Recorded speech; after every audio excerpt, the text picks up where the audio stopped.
Welcome to the Designer Practice Podcast. I'm your host, Kayla Das, and I am a Canadian social worker, business coach, and private practice owner. I love all things systems, strategies, and step-by-step processes, helping therapists and coaches design a private practice that doesn't only provide practice profitability, but also the time freedom that they had initially set out to achieve. In this podcast, we'll discuss everything from private practice startup to passive income to building automated systems so that you spend less time inside of your practice and more time outside of it doing the things that you love. Let's dive in.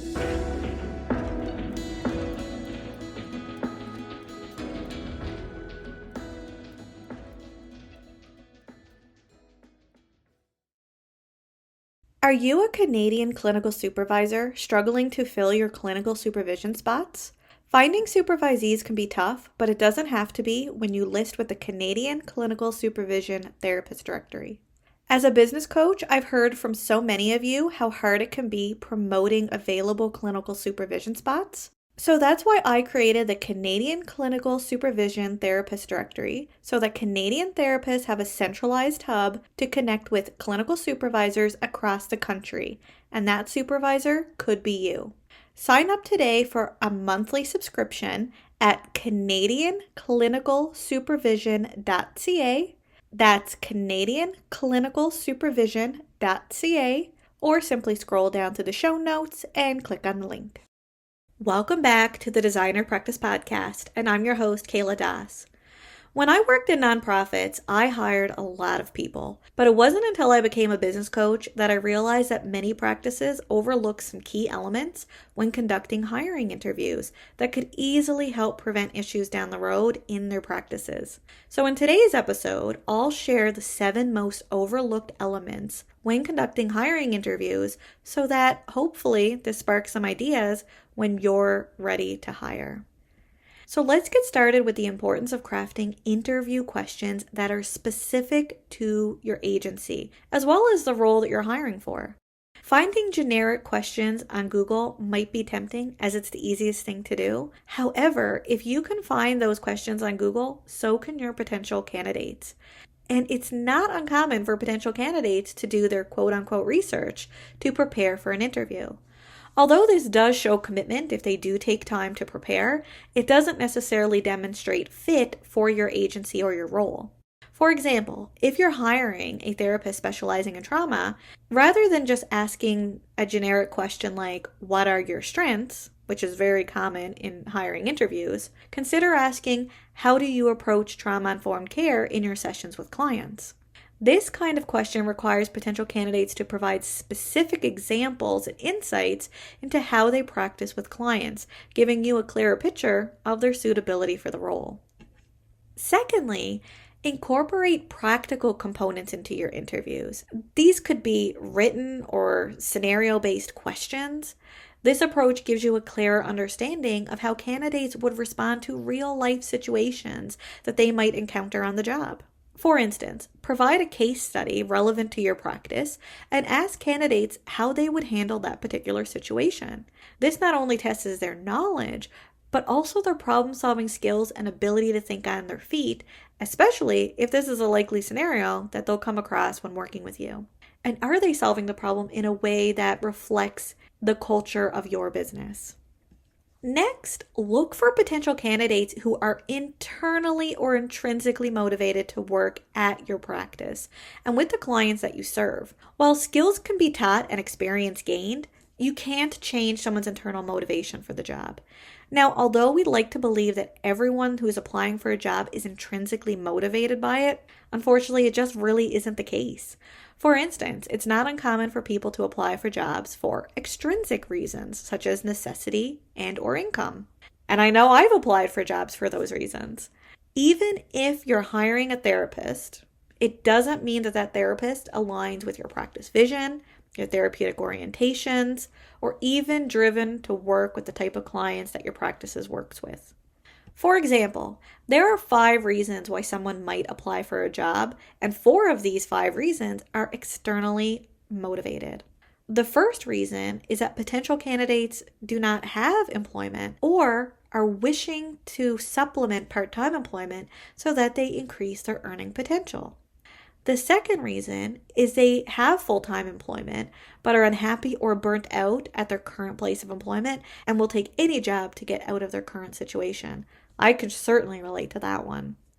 Third, they apply for the position because it's an increase in pay, regardless if they think they'll like the job or not. The fourth reason is some people actually enter a profession or apply for a job due to strong encouragement or pressure from others, such as family, friends, and sometimes even society. Finally, and this is the one that we hope they are applying for the job for, is that they are intrinsically motivated to work and are excited to work with the clientele, regardless of pay. Now, in saying that, pay still matters for most of us because we still have bills to pay. However, it's important to acknowledge that each reason is not mutually exclusive, and they can overlap. But it's your responsibility as a potential employer to determine intrinsic motivation and fit, as there are so many extrinsic motivators that might entice someone to apply. And again, this doesn't always lead to a good fit. How you start identifying internal motivation is asking questions like, when providing therapy, describe the type of clients that when you work with them, time just flies by. Or ask them their preferred therapeutic modality and why they are driven by that approach. Their answers can reveal whether their passions align with what your practice can provide them. The fourth, which is one that's going to sound a little unorthodox, but you want to observe whether the potential candidates are displaying some type of nervousness.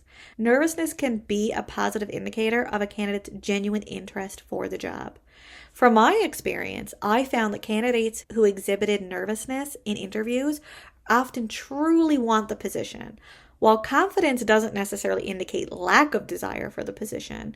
But just don't overlook those who might be a little bit extra nervous because they might just be a perfect fit.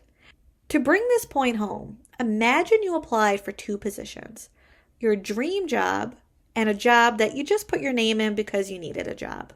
Which one do you think you're going to be more nervous about? I know for me, it's definitely going to be the dream job. I've actually had this scenario in the past. The job that I really wanted, I was so nervous and I didn't think that I could even get the job. Which, spoiler alert, I did, fortunately. But I was so nervous. But I've also had interviews for jobs which I really didn't want. I just applied because I either needed income or I felt burnt out and I just needed to apply for any job. And I really wasn't nervous at all because I really didn't even care if I got the job.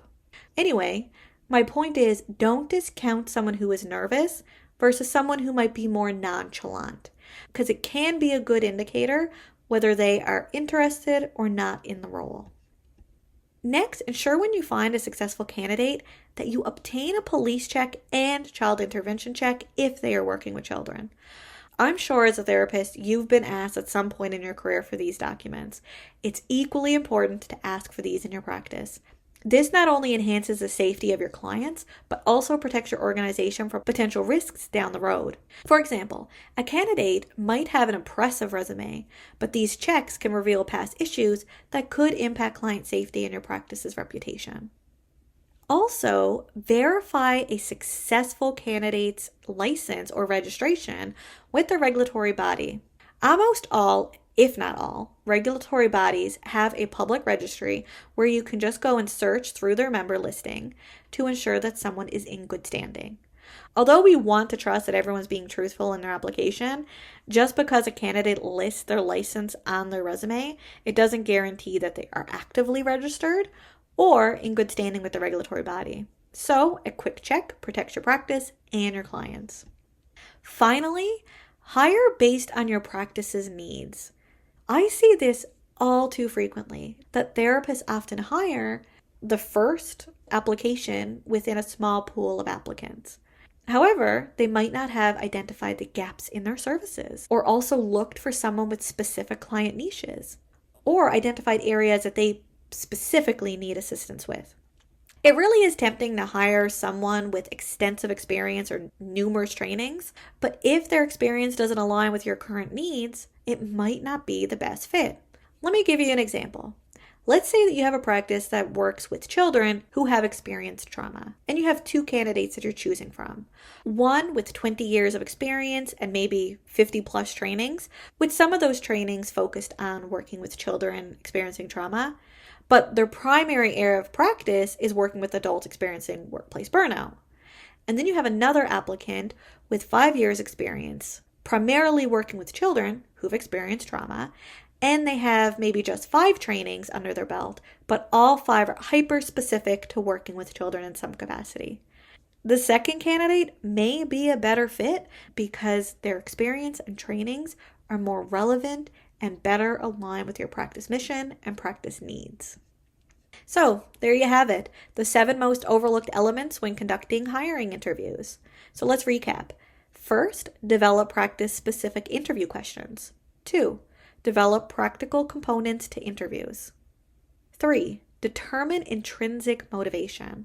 4, observe for nervousness. 5, obtain police check and child intervention checks when you find a successful candidate. You don't have to ask all of your applicants for that. 6, check the successful candidate's license or registration on their regulatory body's website. 7, hire based on your practice needs. Thank you for tuning into today's episode. If you like this episode, I invite you to subscribe to the Designer Practice Podcast on major podcasting platforms such as Apple Podcasts, Spotify, and YouTube, so you don't miss an episode. Until next time, bye for now.